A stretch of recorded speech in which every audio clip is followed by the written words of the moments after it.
Hi. Hi. A totally different hairstyle. You look great. I Oh, thanks. love it. My hair has been curly this whole week, and I was like, I'm just keeping it this way. So here we I are. love I love your hair curly. Can I just say it's always been my Thanks. personal favorite. I mean, like, I just think you You look and everyone else gorgeous. say that. Thank you. It's always just Because such it looks like a so thing. good on you. Well, thanks. Of I course. I mean, I know appreciate it. we all have our personal Yeah. styles. I Look at that know. red lip And we got going on. you know what? I was like, I'm leaning into my red. I love my red lipstick, and I don't get nearly enough opportunities down here to wear it. And I'm like, I'm wearing it now. So I would wear red lipstick to teach. So I'm Latina, deal with it. It's my Yes, I thing. love it.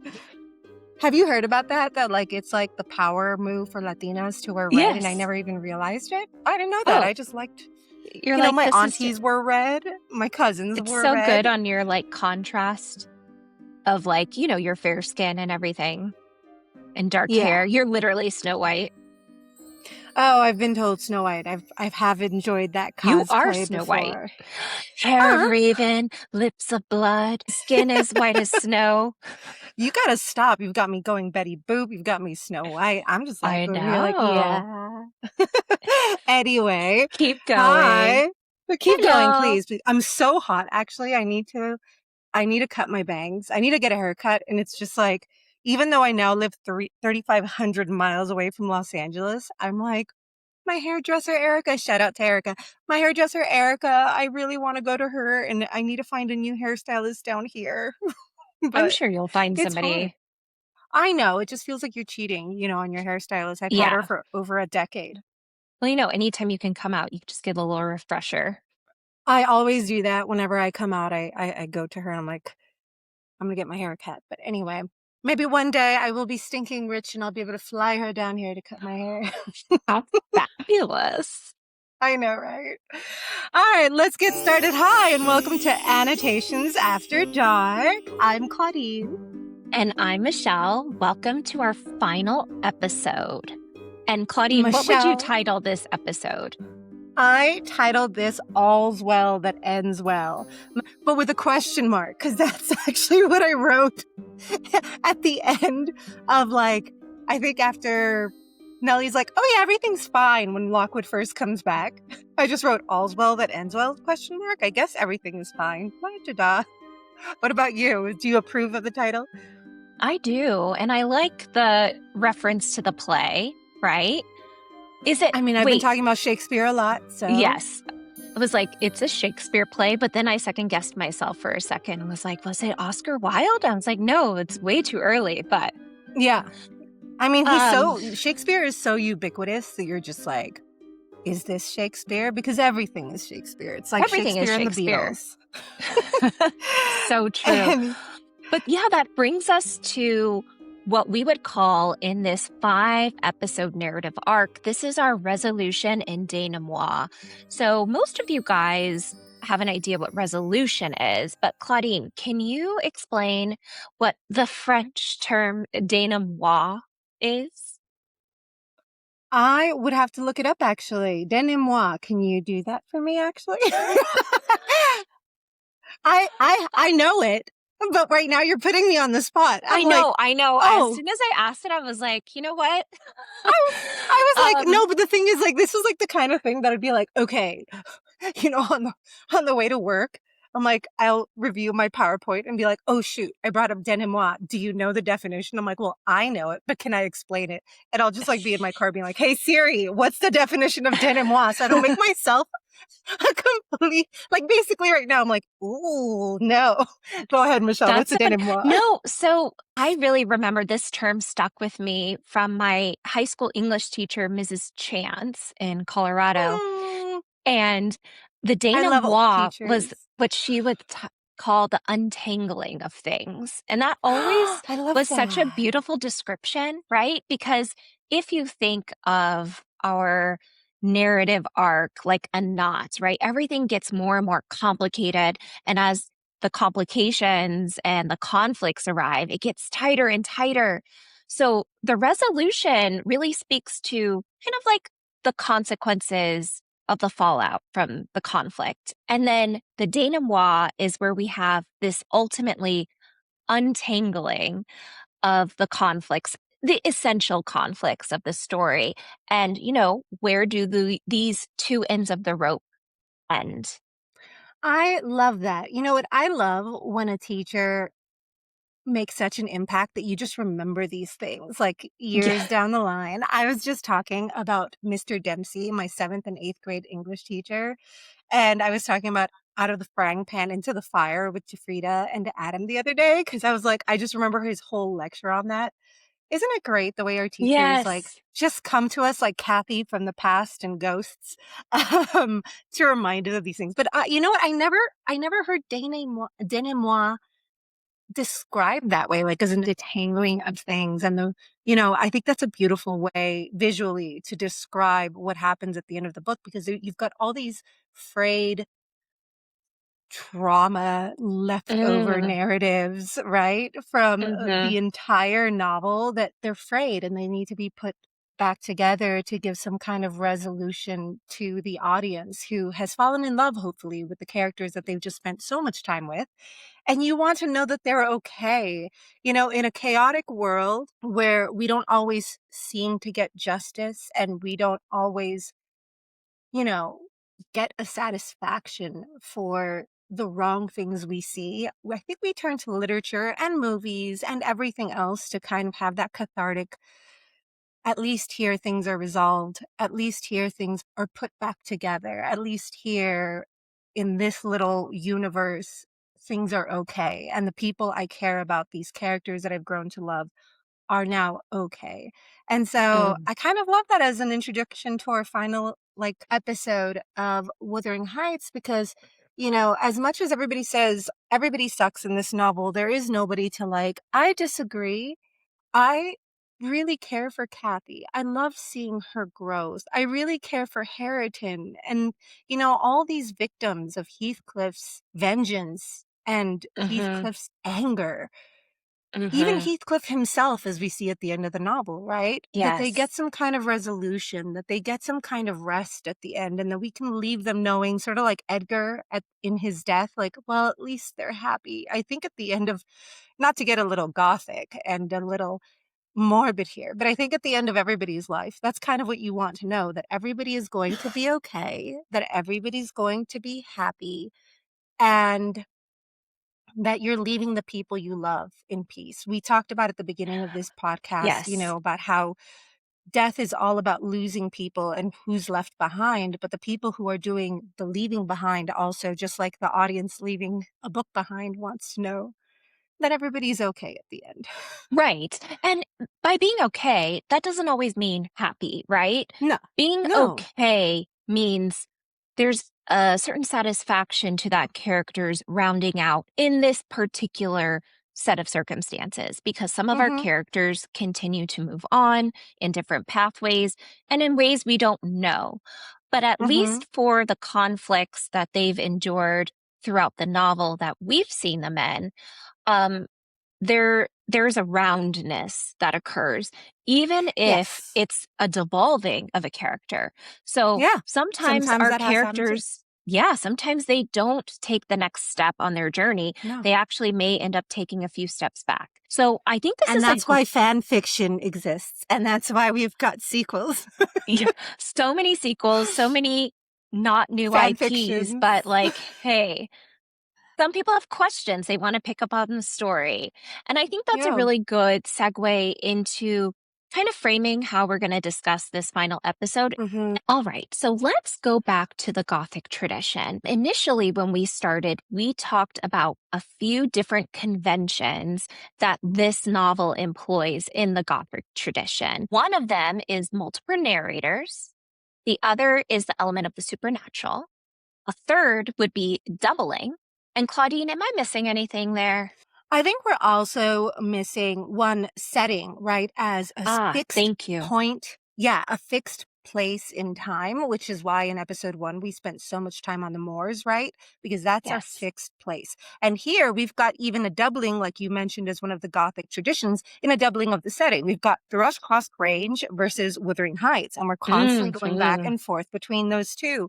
And we even see the resolution of both the places as if they were characters in the novel at the end of the novel. And we're also kind of missing, we've not talked about this one before, but that was kind of purposeful because I didn't want to bring this up until this episode, because we're going to be talking about generational trauma, and we're going to be talking about like the sins of the father visited upon the child, which is another one of the Gothic tradition of the past repeating into the present. And, Mhm. that's another kind. I think that would be like a sub of the doubling in character. We also have the doubling in character of generational past visiting upon the present. So I think those are Yes. the other ones that we missed at the beginning, but like I said, on purpose, because we wanted to. With Harrington and Kathy, we really are seeing the past visited upon the present. And I'm fangirling because I have such a crush on these two. You're From the minute they shipped started, them.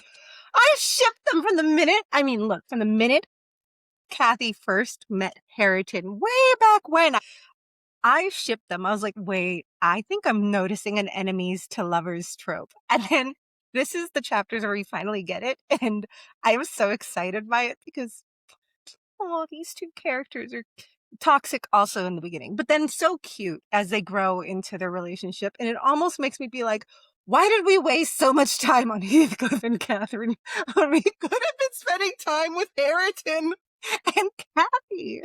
But I understand why. I Yes. understand why. I'm not one to question Emily Bronte and her genius. Well, I think we should question it, but I think we can Oh, question that in a minute when you give okay. us the plot summary. So, Oh, yeah. thank you for rounding out those Gothic traditions, because what they do is they add elements to the story that make it terrifying and beautiful all at the same time. Like you mentioned, Hmm. the setting, we have the moors, but they're hauntingly beautiful. It's a place that is almost freeing, but there's also these dangers lurking behind all the corners, like Heathcliff popping out of, you know, fog and walls and trees. Like a big bad wolf. He is just like that. But the other thing I mentioned that I would like to hear from you, Claudine, is the multiple Mhm. narrators. So Oh, when we get to yeah. this final act, we have a shift. We've been hearing the Back and forth. story, yes, back and forth, because we never really know the whole truth of what happened. We only have it filtered through the people who are telling us the story. And the main narrator for the biggest chunk of this has been Nellie, right? Hmm. Yeah. Telling Lockwood her recollections, her interpretation of events. And so here we go from Nellie to Lockwood. Can you talk to us a little bit more about that sort of framing and why we have this shift? Yeah. So this is such an interesting framing. We've got, like you said, we go from Nellie to Lockwood, then Lockwood back to Nellie. And there's a few reasons that I think mirror what we discussed in the opening episode. So I'll try to keep it brief. But I think that one, it's to keep us first and foremost. She's had such an interesting point of view throughout this whole story. And she has these two settings, right, that are doubling for each other. And one narrator can't be in both. It's sort of like the Great Gatsby problem of Nick having to be there all the time, because or else how else are we going to get the nitty gritty, juicy, oozy of like the Mm-hmm. story? And so I think it's a way for Emily Bronte to fix that issue, right? Of like, well, how could Nellie know that? Well, how could Lockwood know that? But on a deeper level, I think it's also to show how, and in this way, I was just talking to a former student. Say is hi, by the way. Hey, say. um, so I was talking to a former student today, and I was telling them when it comes to Wuthering Heights, there's almost something modern and even possibly postmodern about this, because you've got this framing of multiple narrators, almost like Faulkner in As I Lay Dying, My Mother is a Fish, where you're trying to tell the story from all these different perspectives. Mm-hmm. And the reason that we do that is because we're trying to arrive at some kind of truth in the narrative. We're trying to understand it from that kind of point of view where what can we trust? Like we said before, which of these narrators are telling the truth? Lockwood goes back to his old ways in this, and we're going to discuss that because I think he is just when I was starting to like the guy. Right? He Just when he reminds was me why digestible to you. he I was actually starting to get endeared towards this character, Aw, and then he went and poor Lockwood. he Lockwooded all over himself, okay? In these final chapters, like, oh god, there we go again. But anyway, to that point, it's to like bring in, we're questioning the narrator. How much can we really know? Mhm. The multiple depths of the way that this story is told and the way that we're seeing it through Nellie's eyes. And so therefore, is she being biased or unbiased when she's telling this story? She has her own agenda. Lockwood has his own agenda, as we're going to see in our discussion. And we have very limited people. Zilla, is just, we're hearing it hearsay. Zilla never actually speaks in this novel. She is just spoken about. So you're always kind of wondering, as an audience member, who can you trust? What is the real perspective in this story? And I think it just, I said I was going to keep this short, and look at me, I'm just going on and on. But let's round it out by just saying, I think it just makes it feel more real. It feels like I am the listener here, and I'm hearing this juicy gossip from these people who only know parts of the story. So in Mhm. that way, it also keeps me interested, but also keeps me questioning, like, what did they miss? I wish I could have seen it for myself. And in that Mhm. way, it just feels more real. I'll just leave it at that. I'm going to leave it at No, that. I think that's great, and I think Nellie is like a witness to, I don't wanna say, it's like a Heathcliff and Catherine's relationship is some sort of like testimony to the time, the place, the class, the racial structures, like all of these things Mm. wrapped in one. And she's like a witness to that calamity, to how it works and it doesn't work. And I really Yeah. like that you mentioned it's about coming to the truth of a situation without actually having to know the whole truth, right? We can Yeah. arrive at something we believe to be true, even though we might not have all the nuts and bolts. And that's Yeah. really what a conclusion does, is it provides that resolution. Even if there are still lingering questions, we can say, all Mhm. right, this is what we know, this is what we can infer, and that's what we take away. And I think Nellie does that for us, especially for Lockwood, because what we have to have happen here is Nellie is retelling this story, but we have to end where we began, right? If you remember, we start the story Yes. out with Lockwood coming to rent this property and meeting this cast of characters. And in Yeah, between that's true. there, we have Nellie telling him the story of, his roommates and landlord. So, with her ending out her story, we then get to have Lockwood, which means we shift from the past to the present. So, with that significance, we jump around past to present throughout, but this is the ending, rounding out of the past and what leads forward. So, what are your Yeah. thoughts on this revisiting the past, maybe even, ghosts haunting us from the past into the future, generations going from the first generation to the second generation. I mean, there is something so deeply satisfying. I want to start there. There is something so deeply satisfying about it because, just as a narrative structure, like we've been talking about, it's a trope that is very old. The idea of the sins of the father visiting upon the child, it's almost biblical. And so this doubling, I think, taps into something that is as old as narrative storytelling in and of itself.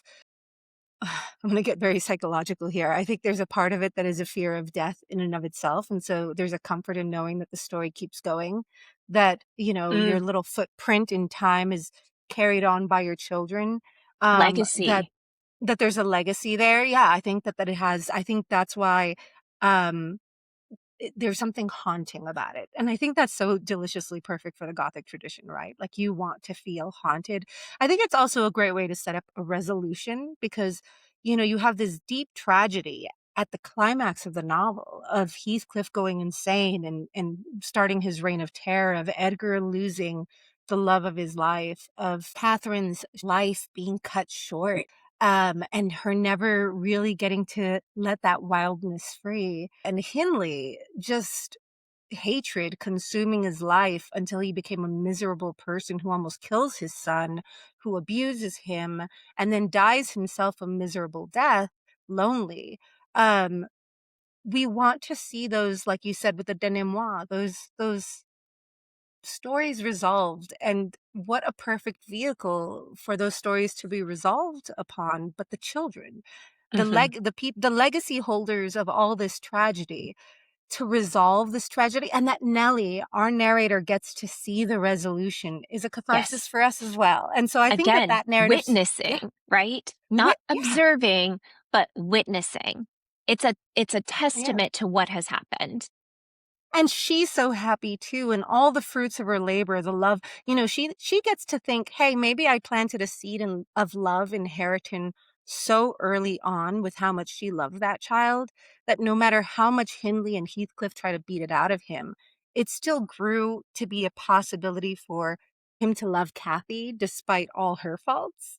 Well, Um, if we think about it, if we really think about it, the two characters that close out this story are the ones who Nellie raised, Kathy mhm, and Hareton. yeah. Everyone else, raised by other people,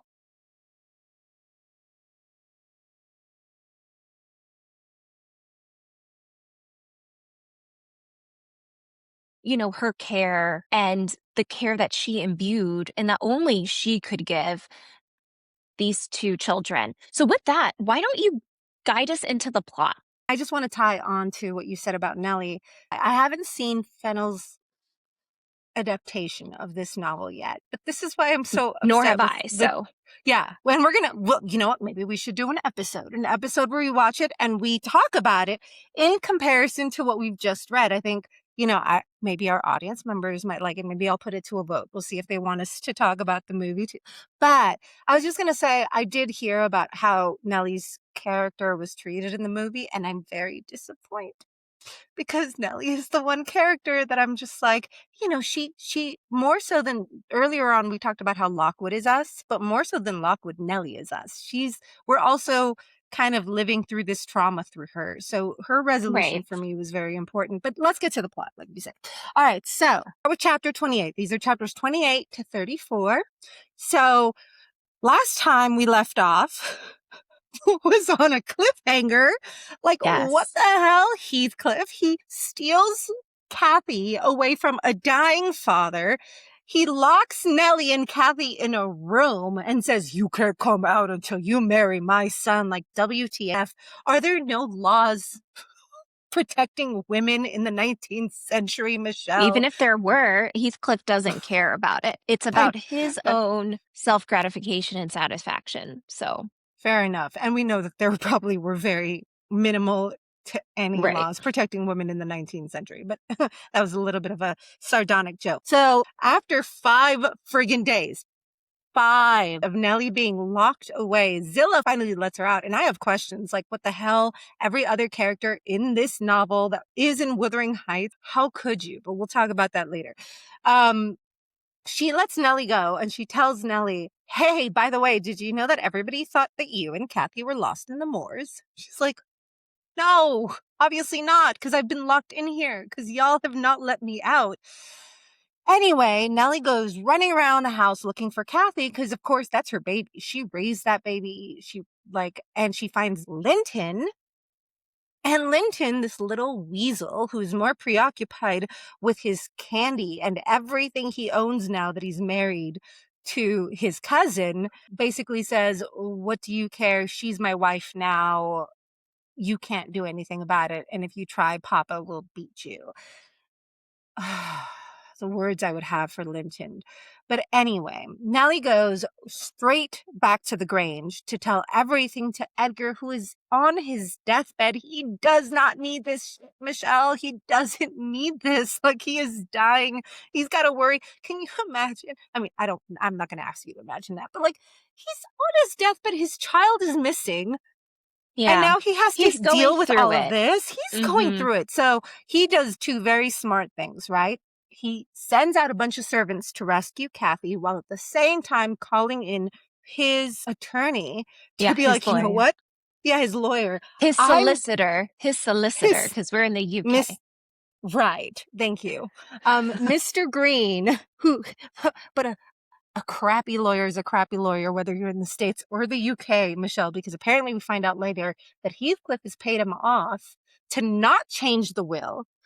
But Edgar thinks, okay, I've changed the will. Kathy is protected because remember we talked about Isabella and how she was protected by her own parents. Yes. So Edgar knows how to do this, mensch. And then the attempt to rescue Kathy also fails. But I'm going to give Linton some points here, okay? With Linton's help, Kathy escapes, so at least the little twerp does that. And she gets there just before Edgar dies, so she's able to say a goodbye to him. We get that Yes. resolution. There's your She denouement. Edgar puts has a him good at time. ease. She Mm-hmm. puts him at ease, and she does a little white lie, but this is a good little lie. She's like, I'm happily married, everything's okay, papa. He dies thinking that like he resolved everything with the attorney, so she is taken care of, and he dies with a smile on his lips being like, I'm going to your mother and one day you'll join us and we'll be a happy family. And it's like, oh, Edgar. Like, again, why does everybody suck in this novel? Edgar seems to be a lovely, lovely man. I digress. So Mr. Green reveals his true colors after Edgar Linton dies, revealing to work with Heathcliff the whole time. He fires everyone except for Nellie and tries to have Edgar buried in the family chapel, but Nellie says no. Oh, no, you don't. And she makes sure that Edgar is laid to rest next to his wife. That brings us to chapter 29. Edgar is buried and Catherine is dragged back to Wuthering Heights because she can't even have a moment, right, to grieve her father. She's dragged back to Wuthering Heights. Why? To earn her keep. Because you forced her to marry your son, and now you're going to keep her as a housekeeper. Well, this sounds like almost Right. every friggin' marriage before 1970. There's those trad wives today. That's what they're there for. Looking forward to Anne Hathaway's movie. She better make that thing. I need the catharsis. Yeah, I need And to read up on that. me too, actually. I don't know very much about it. It just dropped. But anyway, Kathy reminds Heathcliff that at least she and Linton love each other. He's miserable and alone, and no one loves him. I love you, Kathy. I think you're wonderful. Your son is a piece of shit, but at least I love him, and at least he loves me, and we both laugh at you because you're a miserable, lonely old man. Yeah, Yes, pretty much. baby. I love you. Nellie asks to stay with Kathy, but Heathcliff says, I don't think so. Not after what she just said to me. No, I'm not. I'm kidding. Nellie asks to stay with Kathy, but of course Heathcliff says no because his whole thing is making them both miserable. And he also tells Nellie never to come to Wuthering Heights, that if he needs her, he'll come to the Grange. Essentially, Heathcliff is separating Kathy from Nellie the way Hindley separated Nellie from Hareton. And that makes me wonder, like, you're so intent on your revenge against everybody that you fail to notice two things, Heathcliff. One, come on, man, you're becoming the man you loathe the most, Hindley. You're doing Mm-hmm. such a disservice, right? And two, we're talking about feeling badly for Heathcliff because of everything that's been done to him. What the hell has Nellie done to you but been nice to you from the moment that you arrived? And you have a little bit of money, and now all of a sudden you're becoming just as bad as Hindley, pooping all over Nellie, who has I would no say power. worse. I would say worse than Hindley Worse. too, Worse than Hindley. Oh, way worse than Hindley. because You're right. you know, and this isn't an excuse, but through his addiction, a lot of this was happening in grief. This is Mm-hmm. all calculated. And, I mean, the way he is taking Yes. away children, isolating them, it's the same Yeah. way that it's the same way that slave masters would divide families through slavery to make them weaker and less powerful, right? He, To have ultimate control. oh, you just said the whole damn thing. Absolutely. And he's becoming the very evil that he decried the world did upon him. And I'm like, just it both makes me, and I think therein lies both the pity for Heathcliff and the hatred for Heathcliff, because it's like a man who is so bitter because his father abandoned him, and then he turns around and abandons his own children because, well, if my father wasn't there for me, why should I be there for anybody else? And it's like, you are the worst of the worst, right? Right. So such a good point, Michelle. And then like he brings up, yeah, he does the exact same thing, and he does it to Nellie, who has no power, taking yet another child that is her only baby away from her and ruining Hareton, let's not forget.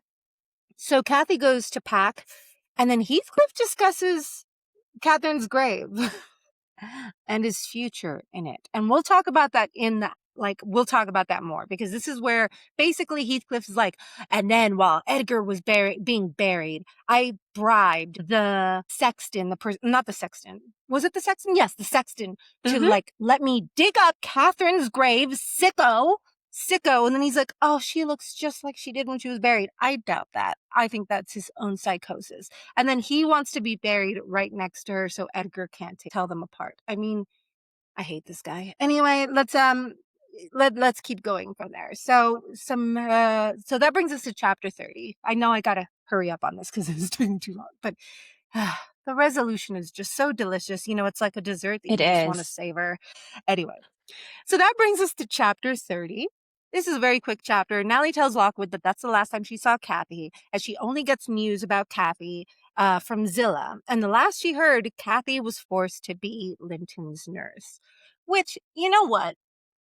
I'm not happy with what Heathcliff has done with Kathy, but I think Kathy was a good character. She was like nursing everybody when everybody was sick, remember? She's a caregiver for sure. And Yeah, she she's would a have done caregiver. this whether they were married or not. So Yeah, exactly. So, yeah, I don't see this as a big punishment that Heathcliff does. I can only see this as Heathcliff thinking this is a punishment because he's so unempathetic, but Kathy is a natural caregiver. So, I mean, I think it's really him getting a job off of his shoulders. He doesn't have to worry yeah, about, he's divorcing himself from yeah, Linton's care. exactly. Kathy would have taken care of him anyway. Kathy knows how to be a caregiver, so she would have been Yeah. fine. Anyway, moving on. Linton dies because the kid was sickly anyway, and Kathy refuses to talk to anyone after he dies, even Zillah. She only speaks to argue with Hareton, and hey, this is like, by this point, I was like, ooh, that enemies to lovers trope is really taking off, because I always had an eye for those two.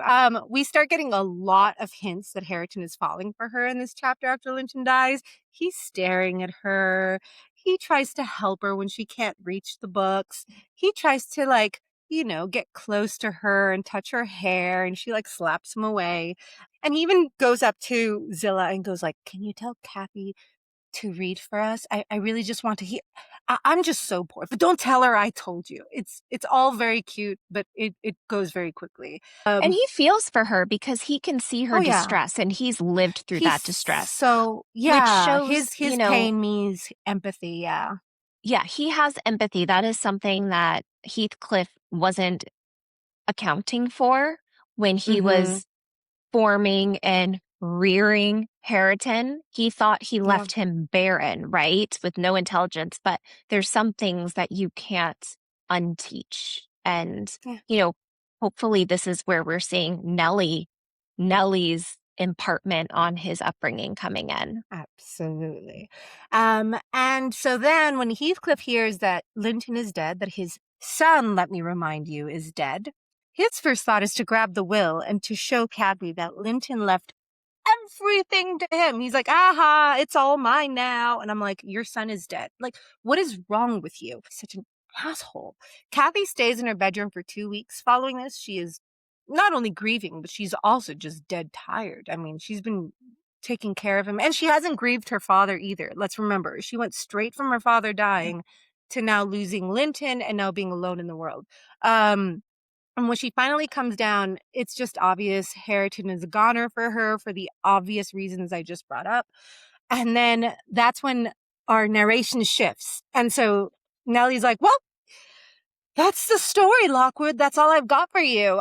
But Kathy won't be free until she marries someone again. But how? And now we see why earlier on she was like, hey, Lockwood, Kathy's pretty, right? Don't you want to marry her? Don't you want to take her away Yeah, from this? she's a servant in her literally her own home.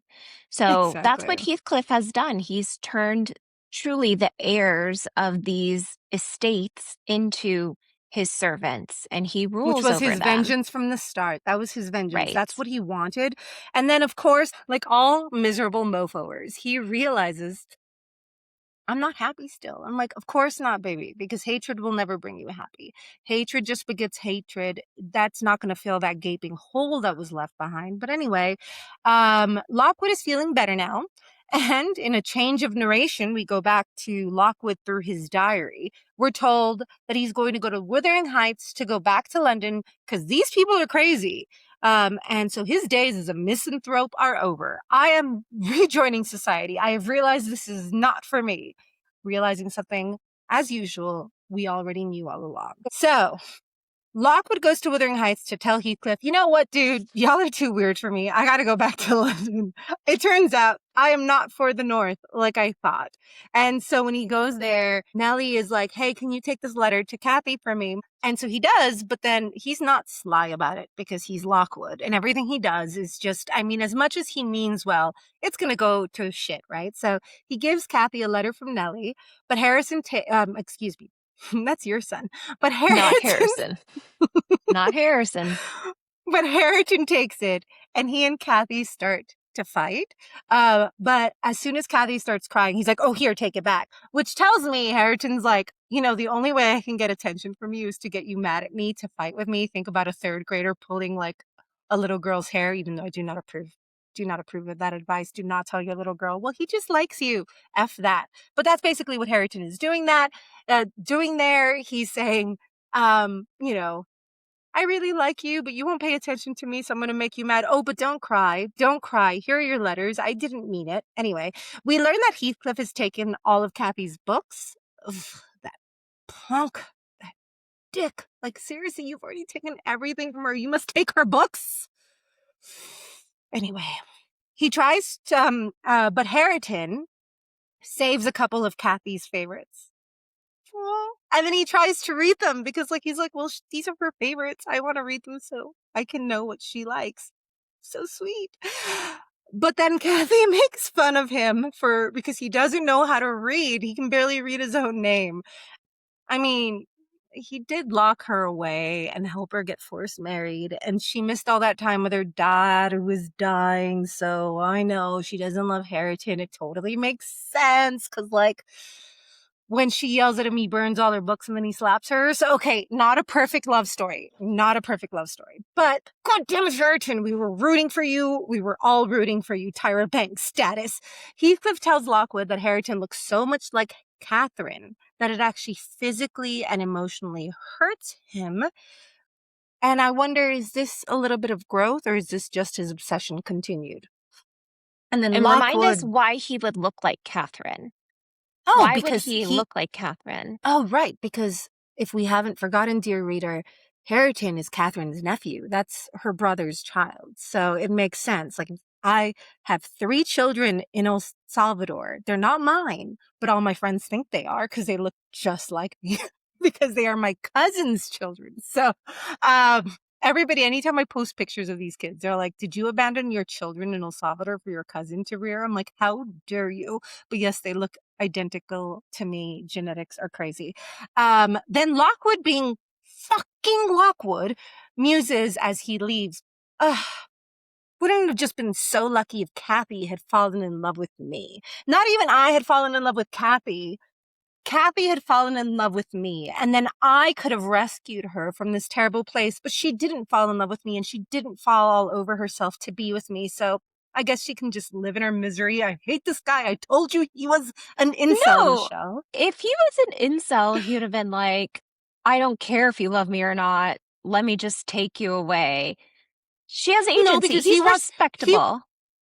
I don't know. I think he didn't want to because he saw how fiery she was. And she's like, if she would have been more docile and acted like the damsel in distress and like actually fawned Yeah, over me that's and probably begged me to, and then that's I could have had probably my true own. too. Yeah, But we that's also why I say think he's that an insult. Lockwood isn't actually interested in the women. Yeah, I don't So think so. I don't he think so probably either, would actually. need to be like, I need to at least be friends. Like, if we're going to go away, No, I'm I'm not. sorry, Michelle. Lavender marriage. Lavender marriage. He could have saved her and just been like, listen, girl, you just don't pay No, attention to them when I'm with other he needs a dudes. fan. He needs someone to like. Lavender means like you get along. He's like, this No. woman doesn't. No, but they do. But he is not. He does not find her approachable in any sense of the way of that would be even be an offering. Do you know what I'm saying? Like, if she had shown Uh, interest, I think he would have been like, oh, do you want to get away? Not to be romantically interested. Oh, you want to get away? We could work this out. He's not going to approach her with that. if She's, Lockwood like is you mentioned, actually she's gay, too fiery. if Lockwood is actually, but see, a gay guy would have loved a fiery girl like that. If Lockwood is No, actually, not necessarily. okay, not necessarily, but I was going to say, if Lockwood, okay, I know, you can't paint all gay people with one brave brush. I know that. But the point is, if Lockwood is actually gay, I forgive him and I like him. If Lockwood is straight, he can rot in hell. I hate everything about him. Is that He's a fair? Can we rotten agree? hell. Okay, maybe not rot in hell. Heathcliff, they're not Rot of in the same hell. caliber at No, they're all. not. Okay, I misspeak. Look, I don't like him if he's straight. I like him if he's gay. Can we agree on that? Yeah, that's your preference. Sure. Okay, anyway. I don't mind him. He's That brings us. irritating, but he's okay. He's so. I don't know if. Okay, you know what? Enough about Lockwood. That brings us to chapter 32. And so Lockwood has been gone for a long time, for months, from the north. But then he gets invited back north by a friend. And on the way, he's like, hey, this looks really familiar, even though all the moors kind of look familiar. But he talks to someone. He's like, where am I? And he's like, oh, you're only 15 miles from the Grange. And he's like, holy crap, let me go and check in and see what they've been up to. So he does. And he More of the because same. look, here's one place where I'm like, Lockwood, I kind of love you because thank you for going 15 miles out of your way just to like help us find out what ends up happening with these people. Yes. Because he's like, let me go find out what's happening with them. He checks in only to find that Kathy and Hareton are very much in love, and Nellie now lives in Wuthering Heights. Nellie tells him the story. Zilla, 2 weeks after Lockwood left, Zilla's like, I'm out. Y'all are weird. Lockwood is right. I'm just going to go do something else. And so Heathcliff is like, Nellie, will you come and work for me? And so when she comes back, Kathy's like, you know, I'm feeling kind of guilty for the way that I've been treating my cousin Hareton. I don't think he's that bad, actually. And then one day, Hareton accidentally shoots himself, and Kathy then has to take care of him because he can't take care of himself. And at first they're like fighting, but then she starts teaching him how to read and they fall in love. And I just wanted to say this really quickly. Do you know, remember in chapter 1 when I brought up Beauty and the Beast and like, don't go in the East Wing? This is the part of Beauty and the Beast where like the Beast has rescued her from all the wolves. Yeah. And then he gets This injured. This is And a then common Beauty is. trope that happens when someone gets It injured. is. The person that, they've been butting The heads with has to care Nightingale for them. syndrome. Yes, exactly. The nurse that you fall in love with. But you gotta love that they fall in love over reading books. I mean, she's like Yeah, it's reading sweet. all these books. It's very sweet. All right. So anyway, Kathy is now educating Hareton, and so Nellie's like, oh my God, I hope they get married. And that's basically chapter 32, where you're like, oh, things are turning around. Oh yeah, and Heathcliff dies, but who cares? I'm not gonna read all But this. This Heathcliff is doesn't die in 32. No, he's already dead in her 32. We see, this is that narrative structure. So, Nellie right. starts telling Lockwood what happened before Heathcliff died. She goes, oh yeah, and I have to manage her estate because she doesn't know how to do that yet. And he's like, manage her estate? I thought all her estate That's right. I belonged was to like, wait a Heathcliff. And then second. she's like, oh yeah, you don't know that Heathcliff died. Like even to Nellie, Heathcliff dying is like an afterthought. Like, And oh yeah, she's who going to cares? go into those details in the later chapters. Because we just want to make that Yes. clear. I was like, he didn't Oh, die yeah. then, but Yeah, he's Lockwood is dead. told he died. He's given the Yeah. nutshell, and then Nellie goes back and explains what It's happened. a weird narrative, man. I'm telling you, very postmodern. And then she's like, oh yeah, let me tell you what happened in the months while you were gone. And so then we go another and we go back, and that Yes. brings us to chapter Great. Thank you. 33. No, thank you, because yeah, I failed to realize that would have confused our reader. So that brings us to chapter 33. Kathy and Hareton are growing closer and closer, and Heathcliff is made aware by Kathy that she and Hareton actually don't hate each other anymore. So Nellie's like, okay, let me start from the beginning. Lockwood, or at least from when you left and I came back to Wuthering Heights. Because like we said in the beginning, she can't be in two places. Well, so like Emily Bronte had to bring her back so she could continue on the story for us. So Kathy and Right. Hareton grow close. And so she's like, so when I move back in there, I start noticing that Kathy and Hareton growing closer and closer and closer. Heathcliff is made aware by Kathy that she and Hareton actually don't hate each other anymore. One night when Heathcliff is getting mad that Kathy has her books because Hareton has been like sneaking them to her after he like because she's taking care of him, right? And then Kathy tries to turn Hareton against Heathcliff, being like, you better not talk to me that way or my boyfriend's gonna beat you.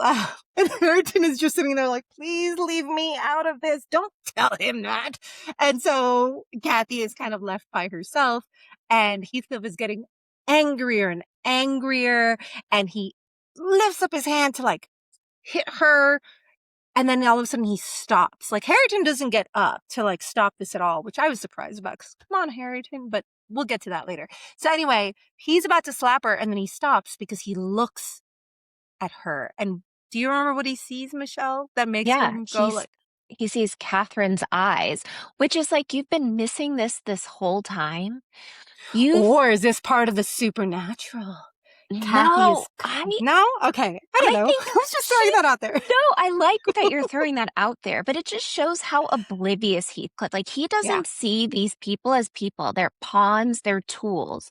And as he's getting older and having less control, he's starting to have his own cracks where they're being recognized as living humans.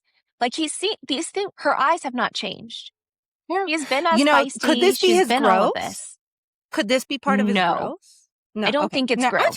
But someone could argue it's growth. To me, it's when you don't have control, you're starting to notice things because everything isn't your beck and call anymore. And so That's I fair. think the veil is dropping from his eyes. And that often happens as we get older, you know, like you start re-examining things. But isn't that growth? No, that's reflection. I don't know if that's growth. But You have isn't to reflection do something growth? with I it. feel like you can't grow without okay, fair. We'll get, you know what? We're getting ahead of ourselves. That's discussion. So anyway, no, it's okay.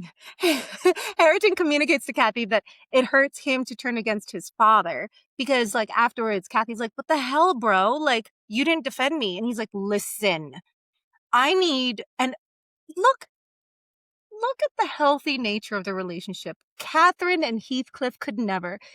Kathy's like, why didn't you defriend me? Like, I'm your love or whatever. She doesn't say that yet. I mean, they're still beginning. But then Hareton is like, would you go up against your father? And it's the first time we hear Hareton refer to Heathcliff as his father. Like, of course, Hindley was in a bottle from the entire time that Hareton is a kid. Heathcliff comes back when he's 5, and we get a lot of hints throughout the novel that Heathcliff actually really cares for the boy. You know, from the moment that he saved his life to just returning when he's 5 and teaching him curse words. And I think there's a story. I want the story between Heathcliff and Hareton, you know, because I think there's a really beautiful story there. But, you know, he's like, would you turn against your father? Come on, man. Like, this is a lot for me all at once. Story. Oh, it's definitely a heartbreaking story, but also the way that this story ends for Hareton, a beautiful story for Hareton, you know, because even as Heathcliff was abusing him, he saw the love. He saw a father's love. Okay, it's a Gothic tradition, Michelle. It's not I don't think he knows any better. I think if he experienced someone else's, he would have been like, oh, this isn't love. See, I slightly disagree because I think he's starting to feel love with Kathy.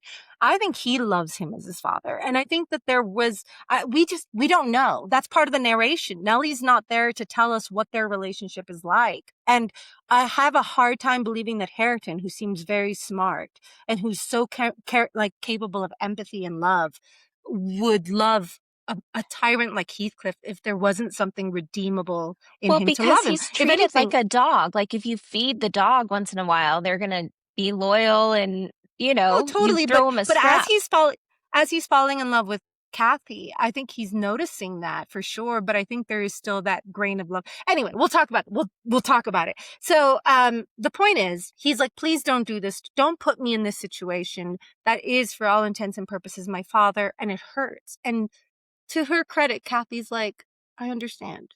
I'm going to back off. I'm sorry I did that to you. I mean, healthy. That is, we could talk about like, It's and we called will talk about how communication. it's called communication. It's called talking. So yeah. And then Harrington communicates that to her. And then one day they're sitting by the fire and they're both reading, and Heathcliff comes up, and they must look kind of like what Heathcliff and Kathy used to look like, because they both look up at him and he just says, those eyes. And he is obliterated. And then he tells Nellie he no longer cares about revenge against Kathy and Harrington. And it makes you wonder, is this growth? But like you said, you don't think so. I I don't think it's think a so, but I could be change. persuaded. There Yeah, is growth. I think there's some evidence. I think there's also like there's a time where you have to let go because there is nothing else. Like, what is he going to do to that? Like, there's no other tools. There's nothing. Like, he has nothing Hmm. to do. Hmm. So, but walk away. Absolutely. Like, because what And is he that going to brings, just kill them all and then die? Like, he could have done that a long time ago. yeah, I don't know. Yeah. I mean, I I don't think know either. that's what haunts me about the novel, right? Is that at the end, I don't know. At the end, I don't know if this is growth or if he just loses everything, the vengeance that he had to live for. And so he Right, dies. because that vengeance can only take you so far. And it took him a long way, So, but when there's but nothing else to attack. that does bring us to this notable quote, though, that if there was ever evidence of Heathcliff's growth, even if it was like microscopic, this is it. And it's where Mhm. it in chapter 33, it says that Hareton and Kathy lifted their eyes together to encounter Mr. Heathcliff. Perhaps you've never remarked that their eyes are precisely similar, and they are those of Catherine Earnshaw. So they both have Catherine's eyes. The present Catherine has no other likeness to her except a breadth of forehead and a certain arch to the nostril that makes her appear rather haughty, whether she will or not. So that's all that Kathy inherited from her mother. A lifted brow, her eyes, and a little bit of a nostril, right? With Hareton, the resemblance is carried farther. It is singular at all times. Then it was particularly striking because his senses were alert and his mental faculties wakened to unwanted activity. I suppose this resemblance disarmed Mr. Heathcliff. He walked to the hearth in evident agitation, but it quickly subsided as he looked at the young man, or I should say, altered its character, for it was there yet. He took the book from his hand and glanced at the open page, then returned it without any observation. Merely signing Catherine away, her companion lingered very little behind her, and as I was about to depart also, he bid me sit still. And then Heathcliff goes on to talk about how he doesn't care about this vengeance anymore. He's over it. Like Mhm. he's and that's the one evidence for growth. But let's move on. So then that brings us to the end. This is chapter 34. And Heathcliff becomes a loner, refusing to, after that moment, after he sees Kathy's eyes staring back up at him. The misanthrope cloaks into Mm, more misanthropy. Bram Stoker's Dracula. Yeah. But he's also, I think, I always saw this as a deep grief in hell for everything he did, if we're going to see it as growth. But like I said, it's a very flimsy evidence. So Michelle is completely right to be like, I don't know. Um, but you could also say that for the first time he saw the children, and by seeing the children and by seeing Catherine in the children, for the first time, he sees all the wrong that he's done. And he actually feels bad for it. It's an argument. You would have to work really hard to make it. So don't just be like, oh, that's evident in the book. I'm just saying Yeah. it's one particular ability to read it. But he stops reading. He refuses to talk to anyone, and he only has one meal a day.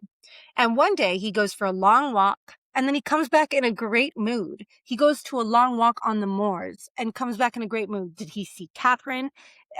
Because right after that, he says, "Oh, I left in hell and I come back closer to heaven." And you're like, okay. And then after that, he stops eating entirely and refuses to see anyone. And then Nellie hears him say Catherine, and it looks like he's talking to a ghost finally.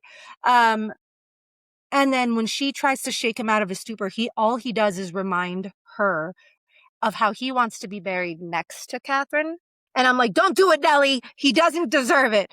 But if Kathy he's is sick. Like, it's like he knows yeah. he's sick and he's kind of following that same path of like Yeah. weakening, not eating. Yeah. Or is Catherine actually coming to him? I don't know. It's so deliciously mysterious. Because if Catherine is coming to him, is she enacting her own revenge for what he did to her nephew and to her husband and her child? Or did Heathcliff finally grow? And so she's like, okay, now I'll come to you because you're realizing all your wrongs.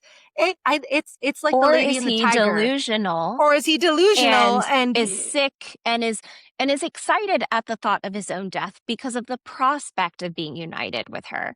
It can be like I read many said, different ways. it's a very ambiguous ending. And so it depends on I think it depends on whether the reader forgives Heathcliff or not, whether they want to see a growth and then a happy ending for him, or whether they want to see him carry his vengeance till the end and be damned in his own insanity, even in the afterlife. Who knows? But he locks himself in his room, opens the window in the rain, and dies in his sleep. Nellie finds him the next day, and he is buried exactly like he wanted, because God damn it, Nellie, but, she raised Heathcliff too, so in many ways, Heathcliff is her son. All of these are her children. This is the story of Nellie's children, basically. He's buried. Hareton and Cathy are to marry. Lockwood leaves Wuthering Heights and walks to the moors to visit Edgar, Catherine, and Heathcliff's graves, which I think is a beautiful ending for this and very modern. And it harkens back to that locket where the hairs were entwined. They are the three. They are entwined together, even in death. Vicky Christie Barcelona. And then we get to, right, that's the name of it. Vicky Cristina Barcelona. That's it. And then he is looking at their graves and he says, you know what's funny is that villagers have said they've seen Heathcliff wandering with an apparition. I mean, Emily won't even let us have this. Is it Cathy? We don't know. It's just an apparition. And so if you want to believe Heathcliff had a good end, yes, he's walking the moors now with Cathy. If you didn't, who knows? Maybe it's the devil he's walking next to, forever on the moors, never invited to the place where Edgar and Catherine are together in heaven, or separate in heaven, but happy. But in any way, it ends with this quote from Lockwood that says, in response to the ghost stories, Lockwood wondered how anyone could ever imagine unquiet slumbers for the sleepers in that quiet earth. And I'm like, Lockwood, you absolute bell end. Like, you never get this right. Like, you hear people are saying that there are ghosts, and instead of being like, oh my God, there's more story, and I'm just sorry that I can't know more, you're like, nah, they're dead and buried. Everything is good. He is such a person who just wants the story. And we get the story, the people who just want the story to end well and it's done. And I don't want to think about it anymore. I think he thinks that everybody's at peace. There's nothing restless anymore, right? Where if people are seeing it and they're walking along the moors, that to me, when we have ghosts, that means there's something unresolved. The past is still walking amongst the present. So are those hauntings and is that restlessness going to impact Hareton and Cathy as they move forward? I don't think so, but they have to reckon with their past, right? And we see that in their characters and the conversations they have leading up to them becoming a couple and eventually marrying. The past is what has informed their future and their present and their future, and they will always live with it. So it's beautiful. Wow. What it's an so ending beautiful. to such an incredible novel. And, I want to ask you something. Yeah.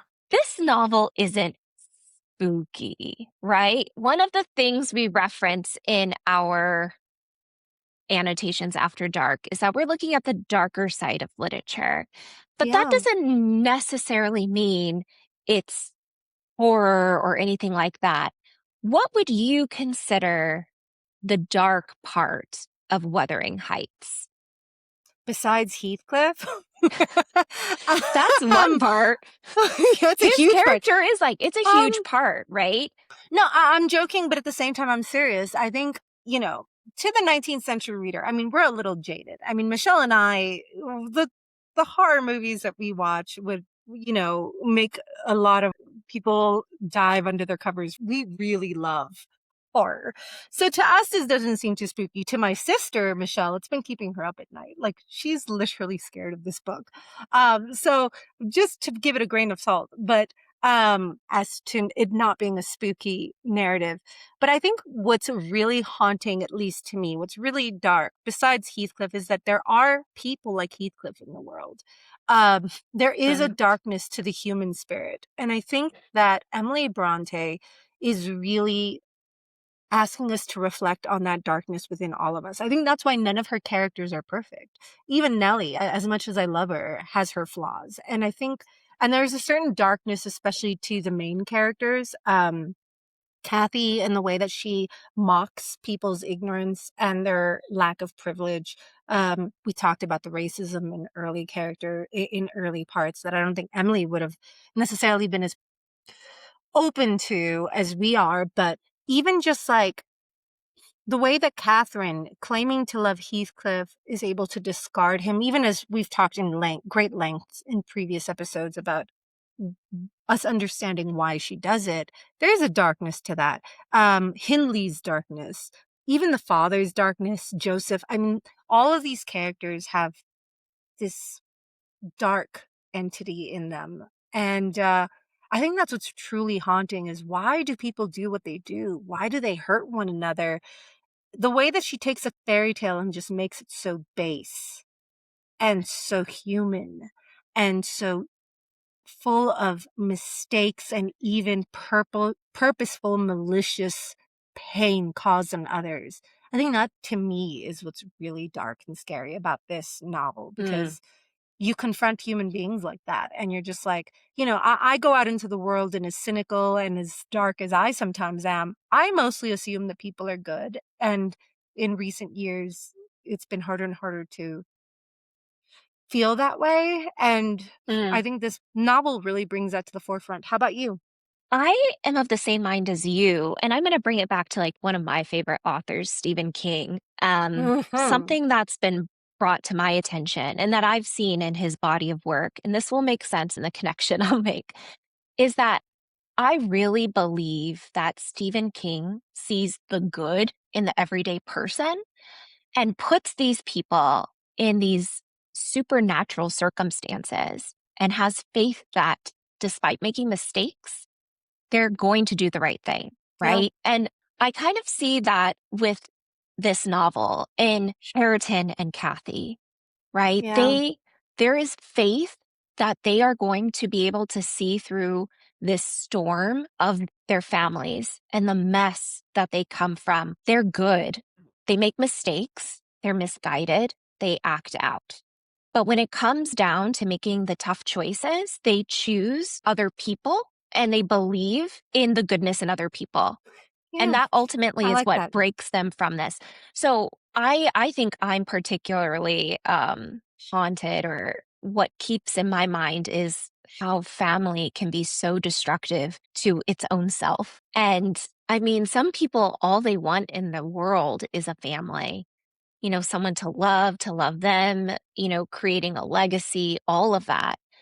And some people work so hard to create that for themselves because either they didn't have it, um, the one they had wasn't representative of the goals that they wanted. So to see these families that were there and how it is all just erupted in such violence and chaos and lies, right? There's so many people that die not knowing or being at peace with their space in this family or in their relationships with other people, that gives me the shivers because I never want, I hope to God that when it's my turn, that I can leave at peace and knowing like they're going to be okay. I gave what I Yeah. could give, and that's enough, right? And I don't think Yeah. many of these Yeah. characters were able to feel that way.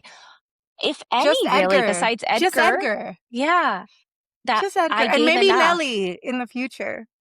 But And maybe yeah, Heathcliff in his own mind, seeing the two maybe. together, maybe in some sense he's like, Maybe that's what broke the well, cycle. I hope, I would like to think I so. hope We so. don't know where they end up, but It's almost like oh, Emily is being that like, gives me and for chills. yourself.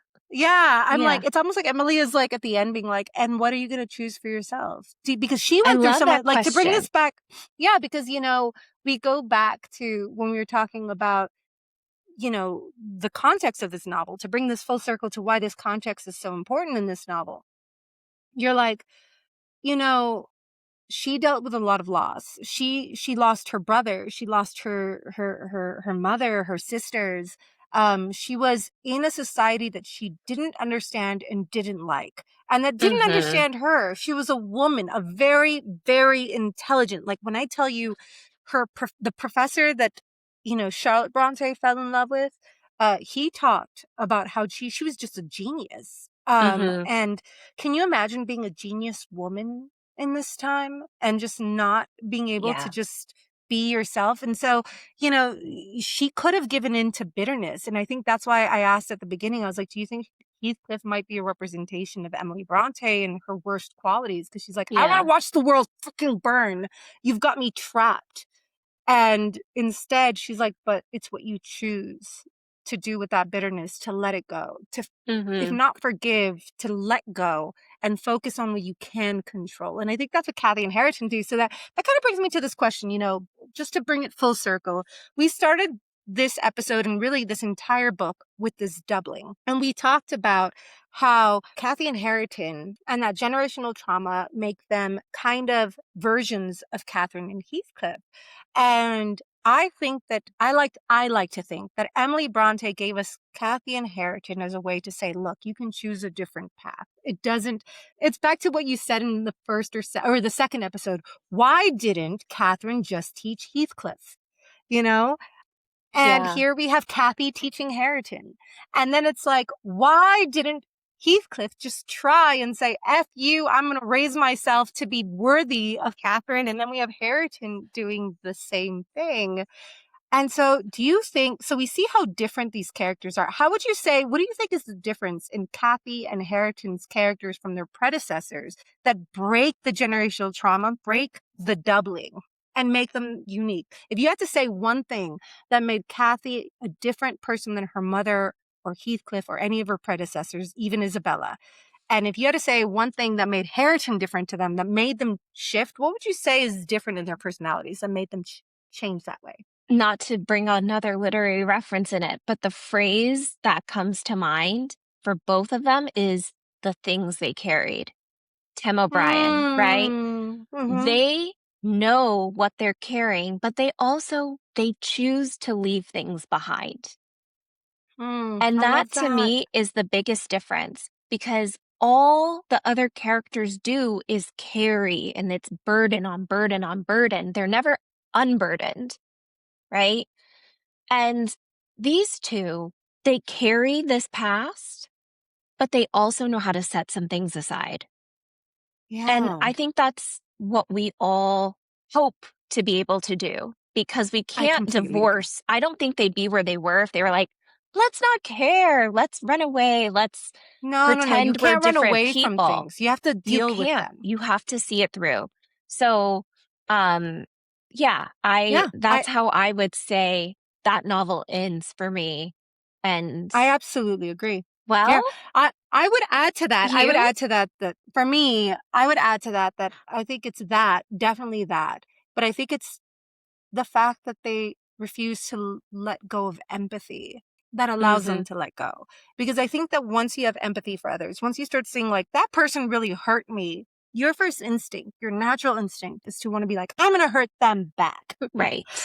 But if you can move past that initial knee-jerk reaction that Heathcliff never seems to be able to move past, and you can ask yourself, okay, why are they hurting me? Like, what is happening that made them sort of like, what's her name? Oh my God, Encanto, the main character's name. Help me. Oh Mirabel. God, I have. I Do that stuff. Harrison's watched Encanto. I know the songs. I have not watched Encanto. Oh, you need to watch it from this I lens. And also it's 100 Years of Solitude. It's beautiful. But anyway, I don't want to get lost in that because I know you have to go. What I wanted to say was, Mirabel in Encanto is able to look past what Abuela does to her. And instead of giving into the anger of Abuela's abuse in the last, most beautiful song montage before the very ending, this song that she's always heard of the story about her grandfather and her grandmother, that she's always heard from her grandmother, that was all just very sweet, right? She finally sees truly through the eyes of her grandmother's trauma. And she realizes why her grandmother is the way she is. And it's in that moment that she's able to forgive her grandmother because she realizes her grandmother is just carrying, like you said, so much. And she's never been given permission to let it go because she has to carry it because she feels like this pain protects the family. And Mirabel is there to be like, no, abuela, you gotta let that go. That pain is destroying the family. And I think that's Kathy and Harriton's empathy that are finally able to break that cycle because I'm like, you know what? If I carry this the way that my parents and uncles carried this and aunts and everybody carried it, I'm going to become them. So seeing their story, like even Kathy saying, Linton may be miserable, but he is that way because he's your son. I know you made him that way. So I'm going to choose to love him. That right there is her ability to let go and see past hurt people to, I'm going to forgive. I'm not going to allow it or forget, but I'm going to move past that. Now, let me ask you one last question before I let you go, because I know you got to go. Guys, I could talk to Michelle forever. Like, we can talk forever, always.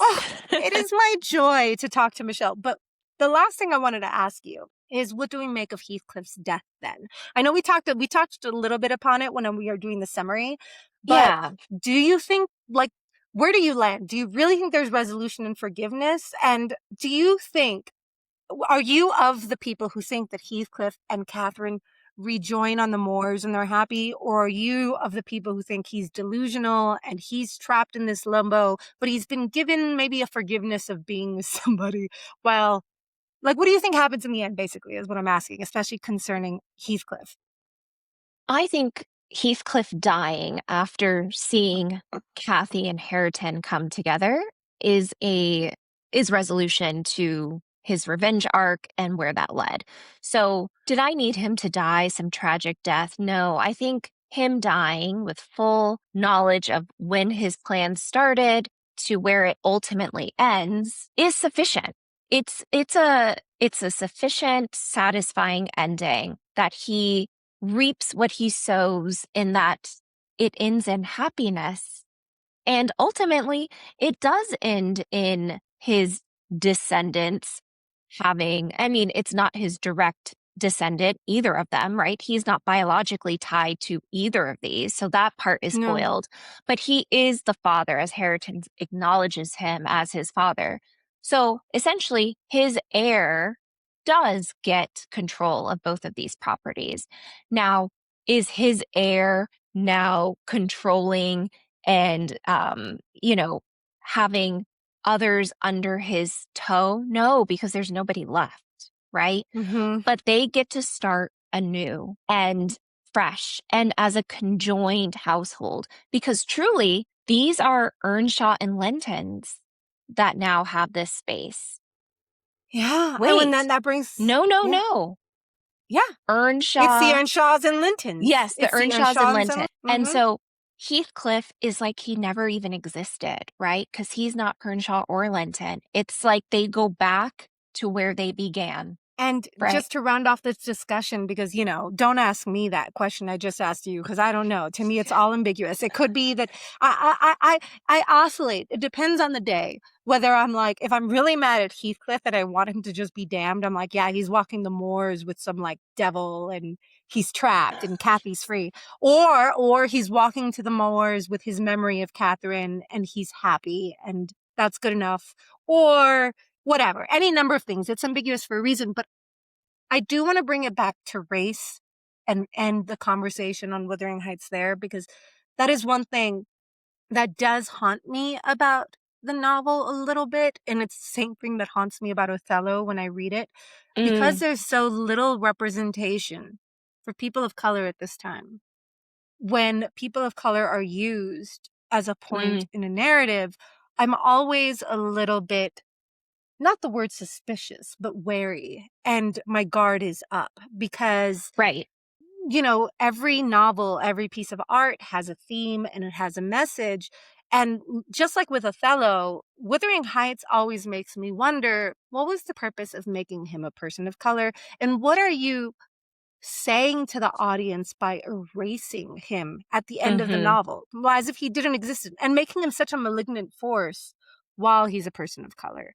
Like, it Right. always just, as much as I love Emily Bronte, she is a product of the 19th century. And while she was very progressive in terms of her mentality of the time, she is still a product of whatever she was being raised on. She didn't have any kind of um, connection or inclusion with people of color at this time. She wouldn't have met people of color at this time. That's something I want to leave the reader thinking about with the ambiguity, because I don't always know what to do with that. We tend to think, no pun Yeah. intended, to think about things in a black and white mentality, but you can't reduce them to that. So No, what and would you say if you had to? I think what's interesting is by this time, Heathcliff's not described in the ways that he was earlier There's in the only one novel. last time, actually. There is one last time. Right. But you In chapter forget. 34, in chapter Go ahead. 34, sorry, just because the only reason I asked this question, and maybe I should have included this quote before I asked the question, is in chapter 34, Nellie on Heathcliff says, is he a ghoul? And this is the last chapter of the novel. Is he a ghoul or a vampire? I had read of such hideous incarnate demons, and then I set myself to reflect how I had tended him in infancy and watched him grow to youth, and followed him almost through his whole course, and what absurd nonsense it was to yield to that sense of horror that he was a ghoul or a vampire. I know he isn't, Nellie is basically saying, because I raised him. He was a baby. Hmm. I nursed him. And this is, but where did he come from, the little dark thing, harbored by a good man to this bane, muttered superstition, as I dozed into unconsciousness. And so the fact that Bronte does decide to end it with reminding you he's a little darkling and he's found by a good Hmm. man, well, just with that in mind. I really, the imagery of a ghoul and a vampire is interesting because he does want to suck everything that he can. And I don't necessarily mean that in the most negative way. He is abandoned, he is taken, he literally has to consume to elevate himself, as many people of color do, right? You have to do over Hmm. what your counterparts have to do to get even just the See, I love modicum that of motto. recognition. So for him to go overboard, from my point of view, is almost like a requirement. And I'm not talking about his revenge, right? I'm not talking about that, but how he takes everything to an extreme to just get to where they are, right? I had to go away. I had to come back. I had to, you know, get all this money no matter how I could, just to even the playing field a little bit, just to have that edge wise. Now, I do think that's has some truth to it and some understanding, but I'll be honest with you. Once Catherine dies, I forget. And again, this is probably the second time I've read this novel. I forget about him being a person of color, honestly. Fair. And Honestly, so and do I think I, and kind I of. think maybe we're supposed to, because he becomes tyrannical in the way, like he mirrors his treatment, right? So Mm-hmm. what is the saying? You can't dismantle the master's house with the master's tools. There's an essay. Yes. So Yeah. it's Is almost that Du like Bois? I think, ooh, I don't remember. is that Du Bois You'll in have to response to Washington? I'll have to you'll look have it up. to put one of those things up. It's with who that was. But then, essentially, I think that's what he's trying to do. He's saying, I'm going to use the tools that you have to tear this all down, but it doesn't work. What he needed to do was to re-envision himself and become his separate own entity.